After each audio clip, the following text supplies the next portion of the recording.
2031 সালের মধ্যেই বে টার্মিনাল অপারেশনে যাবে বলে আশা ব্যক্ত করেছেন বাংলাদেশ বিনিয়োগ উন্নয়ন কর্তৃপক্ষ ও বাংলাদেশ অর্থনৈতিক অঞ্চল কর্তৃপক্ষের নির্বাহী চেয়ারম্যান আশিক চৌধুরী। বলেন, শুরুতেই বে টার্মিনালে $2 বিলিয়ন বিদেশি বিনিয়োগ আসবে। প্রথম দুটি টার্মিনালের একটিতে পিএসএ সিঙ্গাপুর এবং দ্বিতীয়টিতে ডিপি ওয়ার্ল্ড দুবাই $1 বিলিয়ন করে মোট $2 বিলিয়ন বিনিয়োগ করবে। এতে 25,000 মানুষের প্রত্যক্ষ কর্মসংস্থান হবে বলেও জানান তিনি, যা বাংলাদেশের অর্থনীতিতে গুরুত্বপূর্ণ প্রভাব তৈরি করবে। বৃহস্পতিবার বে টার্মিনাল পরিদর্শন শেষে এসব কথা বলেন আশিক চৌধুরী। এরপর তিনি চট্টগ্রাম বন্দরের অপারেশনাল কার্যক্রম পরিদর্শন করেন।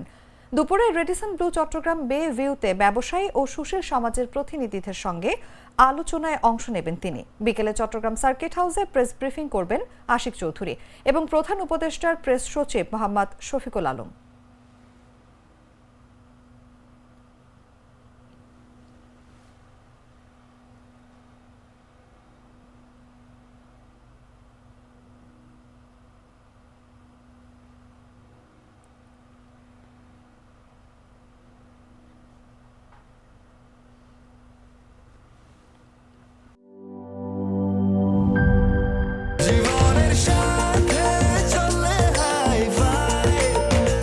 স্বাস্থ্যকর অল টাইম ফ্যামিলি কেক, সব সময় অল টাইম হেলদি লাইফ।